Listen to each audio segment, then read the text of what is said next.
In the year 476 AD, the last Roman emperor, a boy named Romulus Augustulus, was escorted from his throne by Germanic warlords, never to be seen again. The empire that once ruled across the Mediterranean, that built roads that we still use today, that gave us our legal systems and incredible architectural marvels, it's over. Done. Finished. But here's what should terrify every American watching this video. Rome didn't collapse overnight. It was a slow burn, a gradual decay that took centuries. The Romans thought they were eternal, invincible, chosen by the gods themselves. Sound familiar? I'm about to show you 8 chilling parallels between America today and Rome's final centuries. We'll start with a political crisis that would make even Caligula blush, dive into immigration policies that echo Rome's fatal mistakes, and explore how America's economic foundation is crumbling just like Rome's did. By the end of this video, you'll understand why historians are sounding the alarm bells, and why you should be paying attention. Throughout this video, I want you to keep this question in mind. Which of these 8 reasons do you think is the most important and concerning one with respect to America's future?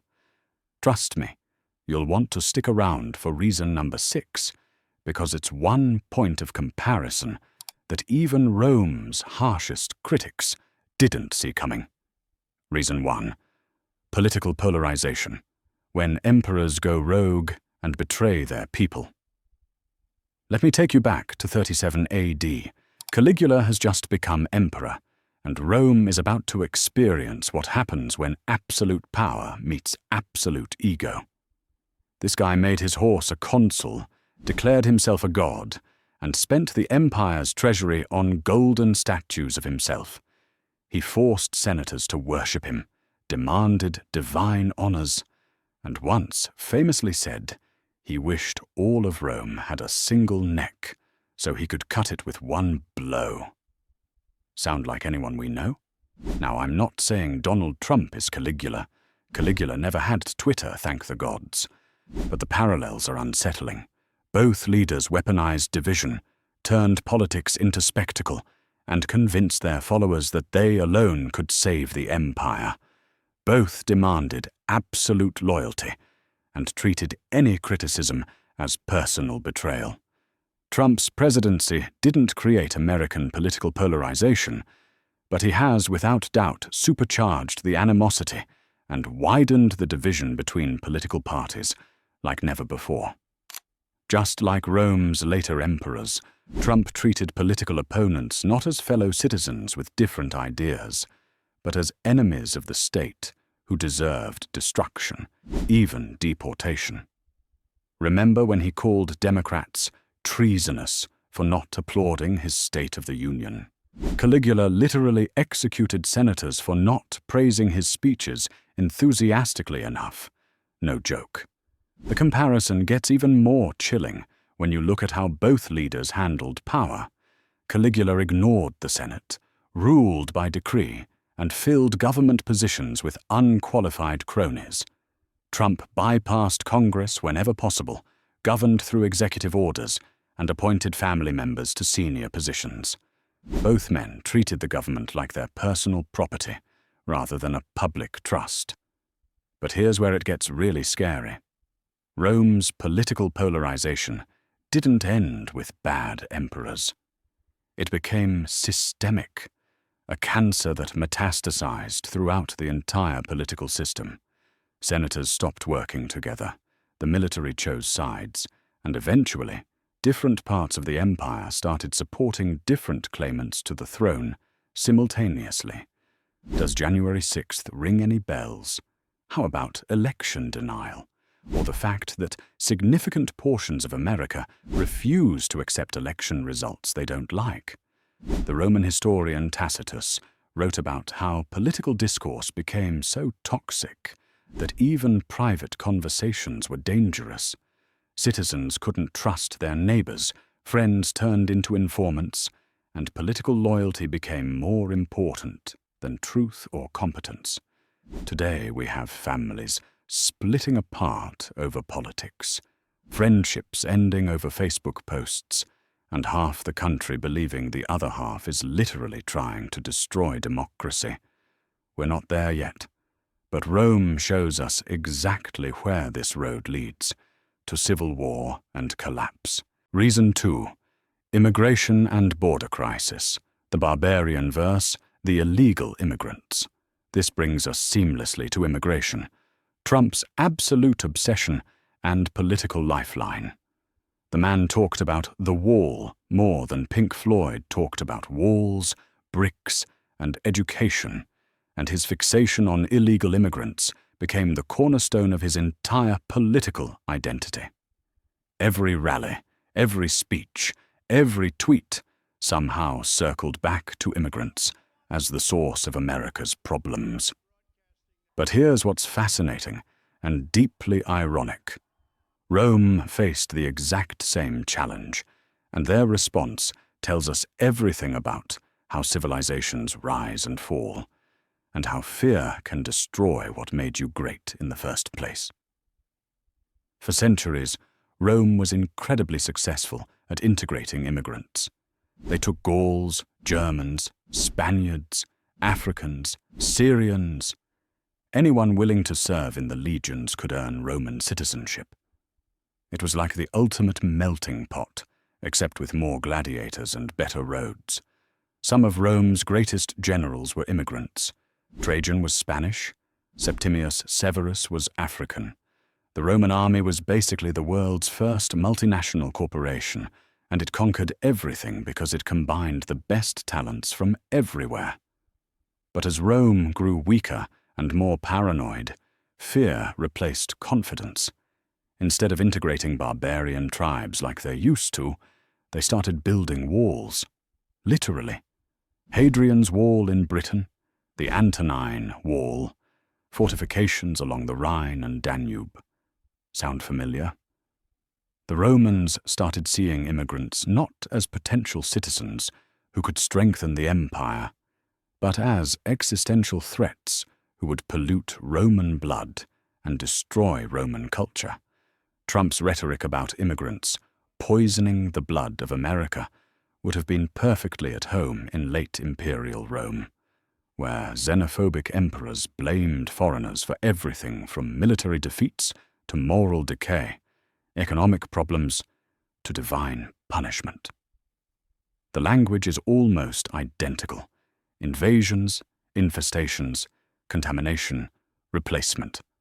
The irony would be hilarious if it weren't so tragic. Some of Rome's greatest generals and even emperors were immigrants or descendants of immigrants. Marcus Aurelius, considered one of the greatest Roman emperors, had Spanish ancestry. But late imperial Romans convinced themselves that only pure Romans could save Rome, and that mentality helped destroy them. Here's the real tragedy. Both Rome and America succeeded precisely because they were inclusive, because they turned outsiders into insiders, because they offered a vision of citizenship that transcended blood and soil. When Rome stopped assimilating and started excluding, it began the process of cultural fragmentation that would eventually tear the empire apart. America's strength has always been its ability to turn the world's people into Americans, to create unity from diversity. When we stop doing that effectively, we stop being America. Reason 3. Military overextension. An empire too big to handle. Let's talk about something Rome's generals knew all too well, something that keeps Pentagon officials awake at night. You can't be everywhere at once, no matter how big your army is or how advanced your weapons. At its peak, Rome controlled territory from Scotland to Sudan, from Portugal to Persia. Think about that for a moment. An empire spanning 3 continents, dozens of cultures, hundreds of languages. Imagine trying to manage that with ancient technology.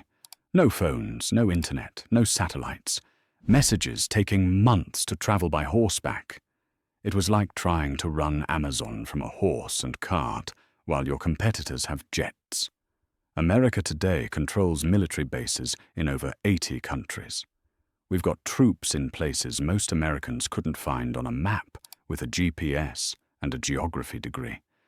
We're fighting proxy wars in Syria, maintaining strategic tensions with China, supporting Ukraine against Russia, deterring Iran in the Middle East, worrying about North Korea's latest missile tests, and somehow still finding time to conduct operations in Africa, maintain NATO commitments in Europe, and patrol the South China Sea. It's exhausting just thinking about it. And that's without actually deploying anywhere. Rome's breaking point came when they simply couldn't defend all their borders simultaneously. The empire was like a giant balloon. Push it in one place, and it bulges out somewhere else. When the Goths attacked in the east, they had to pull troops from the west. When Germanic tribes crossed the Rhine, soldiers had to be recalled from Britain, leaving Hadrian's Wall undermanned. When Persians invaded Mesopotamia, the Danube frontier became vulnerable. It was like playing the world's deadliest game of whack-a-mole, except the moles had swords and really bad attitudes. America spends more on defense than the next 10 countries combined, more than China, Russia, India, Saudi Arabia, and the UK put together. We have the most advanced military in human history, technology that would seem like magic to previous generations. Yet somehow we still can't seem to achieve decisive victories anywhere. Afghanistan lasted 20 years and ended with the Taliban back in power and better equipped than when we arrived. Iraq cost trillions and created ISIS. Syria is a stalemate. We have incredible military might, but it's spread so thin that local defeats become inevitable. The Romans had a saying, imperium sine fine, empire without end. They genuinely believed their empire was eternal, blessed by the gods, destined to rule forever. But physics doesn't care about your imperial ambitions or your manifest destiny. Every empire eventually reaches the point where the cost of maintaining control exceeds the benefits of that control. America might be approaching that tipping point, where our global commitments become unsustainable burdens rather than strategic advantages. Reason 4, economic inequality, when citizens become peasants and the rich become richer. Here's a number that should make your blood run cold. By 400 AD, the richest 1% of Romans controlled over 99% of the empire's wealth. The average Roman citizen had been reduced to near peasant status, while senators lived in palaces that would make Jeff Bezos jealous. America in 2024. The top 1% controls about 40% of the wealth, and it's growing. We're not Rome yet, but we're speed running in that direction. Rome's economy became so unequal that ordinary citizens couldn't afford to serve in the military, the very institution that had built the empire. The government had to recruit barbarians because Romans were too poor to buy their own equipment. Imagine if America had to outsource the army because Americans couldn't afford to enlist. But here's the really insidious part. Rome's elite convinced themselves this was natural, inevitable, even beneficial. They developed elaborate philosophical justifications for why massive inequality was actually good for society. Roman senators genuinely believed they deserved their wealth because they were naturally superior. Today, we call it meritocracy. The idea that wealth inequality exists because some people simply work harder or are more talented. But Rome shows us where this thinking leads, to a society where a tiny elite lives in unimaginable luxury, while everyone else struggles to survive. The Roman satirist Juvenal wrote about bread and circuses, how the government kept the masses distracted with free food and entertainment, while the real wealth flowed upward. Today we have Netflix and food stamps. Different era, same playbook. Reason 5. Infrastructure decay. When roads lead to ruin. Rome built infrastructure that lasted millennia. The Colosseum still stands. Roman roads still carry traffic. Their aqueducts still supply water to modern cities. They understood something we seem to have forgotten. Civilization requires maintenance. But here's what happened in Rome's final centuries. They stopped building and started patching. New construction ceased. Existing infrastructure crumbled. And eventually, the famous Roman roads became unusable. It was like watching a Ferrari slowly turn into a horse and cart. America's infrastructure is collapsing in real time. Our bridges are literally falling down. Remember the one in Pittsburgh that collapsed the same day President Biden visited to talk about infrastructure? That's not irony, that's prophecy. The American Society of Civil Engineers gives our infrastructure a C- grade. C-, that's barely passing. Our water systems are so old that some cities are still using pipes installed when your great-great-grandparents were children. Our electrical grid is held together with duct tape and prayers. But here's the kicker. Fixing infrastructure is boring. It doesn't get likes on social media. It doesn't win elections. And it certainly doesn't make for exciting campaign rallies. Roman emperors had the same problem. Building aqueducts doesn't get you statues. Conquering barbarians does. So both civilizations chose spectacle over substance, conquest over construction, and short-term glory over long-term stability. Rome's infrastructure decay wasn't just a symptom of decline, it was an accelerant that made everything else worse. Reason 6. Loss of civic virtue and moral decay. When citizens stop caring about each other. This is the parallel that even Rome's critics didn't see coming, and it might be the most dangerous one of all. Early Romans had a concept called virtus, not just virtue in the moral sense, but civic virtue. The idea that citizens had obligations to the Republic, that service to Rome was the highest calling, that personal sacrifice for the common good was not just admirable but necessary. Roman farmers would leave their plows to serve as generals, then return to farming when the war ended. Cincinnatus famously gave up absolute power to go back to his farm. Twice. These weren't saints. They were just Romans who understood that citizenship meant responsibility. But as Rome became an empire, citizens became subjects. Why serve in the military when you can hire barbarians? Why participate in government when the emperor makes all the decisions anyway? Why care about the common good when you can just focus on getting rich? America today has the lowest civic engagement in our history. Voter turnout is embarrassing. Jury duty is treated like a plague, and most Americans can't even name their representatives. We've become a nation of consumers, not citizens. The Romans had a phrase, civis Romanus sum. I am a Roman citizen. It meant something. It carried weight, responsibility, pride. When's the last time you heard an American say, I am an American citizen, with that same sense of duty and honor? We've replaced civic virtue with consumer choice. Instead of asking, what can I do for my country? We ask, what can my country do for me? Rome made the same transition, and it was fatal. Reason 7. Economic dependency. When empires stop producing things for themselves, Rome conquered the world, then made a fatal mistake. They stopped producing and started consuming. By the empire's final centuries, Rome imported everything: grain from Egypt, silk from China, spices from India. They became the world's greatest consumers and forgot how to be producers. America has done the exact same thing.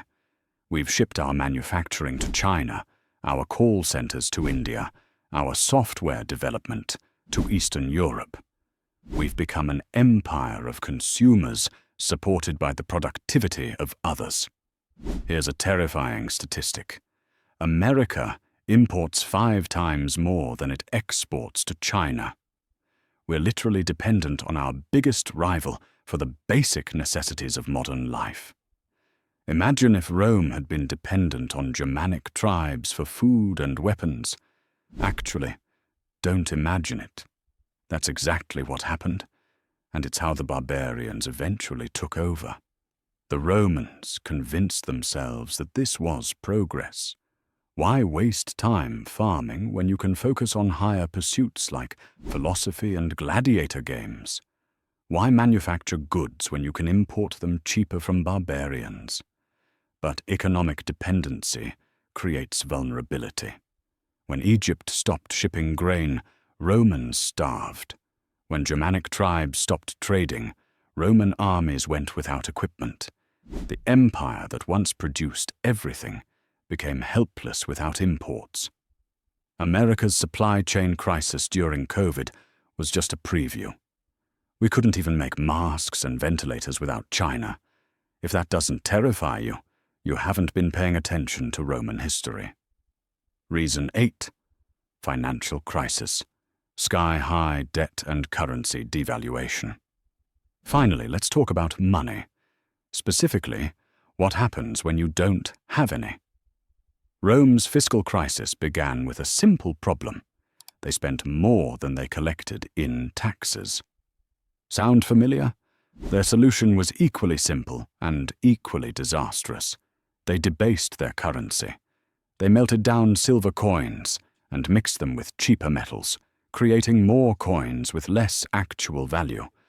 It was like printing money, except with hammers and forges instead of computers and printers.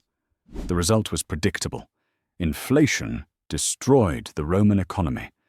By 300 AD, Roman coins were almost worthless, trade collapsed, and people returned to bartering. America's national debt is now over $30 trillion. That's more money than existed in the entire world when Rome fell. We're paying the interest on our debt with borrowed money, which is like using one credit card to pay off another credit card. It's financial insanity, but it's also exactly what Rome did. The Romans told themselves they were too big to fail, too important to collapse, too powerful to be conquered by something as mundane as debt. They were wrong. America tells itself the same things. We're the world's reserve currency. We have the strongest military. We're the indispensable nation. But Rome thought they were indispensable too, right up until they weren't. Conclusion: the road ahead. Rise or fall. So there you have it. 8 reasons why America might be following Rome's path to decline. 8 warning signs that should make every citizen pay attention. Political polarization that makes governance impossible and turns fellow citizens into enemies. Immigration policies that divide rather than unite and abandon. The inclusive vision that made us strong. Military overextension that exhausts our resources and spreads us too thin to be effective anywhere. Economic inequality that hollows out the middle class and creates a society of serfs and oligarchs. Infrastructure decay that undermines our foundation and makes us look like a developing country. Loss of civic virtue that weakens our democracy and turns citizens into consumers. Economic dependency that makes us vulnerable to hostile powers. And fiscal crisis that threatens our long-term stability and independence. But here's the thing about history, and this is crucial: it doesn't have to repeat itself. History rhymes, but it doesn't have to rhyme perfectly. Rome fell because Romans chose spectacle over substance, division over unity, short-term gain over long-term stability, and personal enrichment over public service. They forgot what made them great and embraced what made them weak, America can make different choices. Americans have the power to choose unity over division, investment over consumption, civic duty over personal gain, and long-term thinking over short-term profits. We can remember that our strength comes from our diversity, our democracy, our innovation, and our ability to reinvent ourselves when circumstances change. At the beginning of this video, I asked you this question. Which of these 8 reasons do you think is the most important and concerning one with respect to America's future? Will America rise or fall like the Roman Empire? Post your thoughts in the comments section, and we'll see which one other people think is the most concerning. We must not forget that the choice is ours, thanks to our struggling but resilient democratic system. But we need to choose wisely, and we must do so very soon. Because if America really is following Rome's playbook, then we're already halfway through the script, and the ending isn't pretty. What do you think? Is America declining like Rome? Or can America break the cycle that destroyed every previous empire? Can Americans stop the country from repeating history's most tragic pattern? If this video made you think, or possibly changed how you see America's place in history, then hit that subscribe button and ring the notification bell. That way you'll never miss another episode of Ancient Rome Revisited. Trust me, you'll want to be here for what's coming next, because we're living through the most important moment in American history since the Civil War. Because the truth is, we're not just watching history unfold, we're making it. The question is, what kind of history will we make?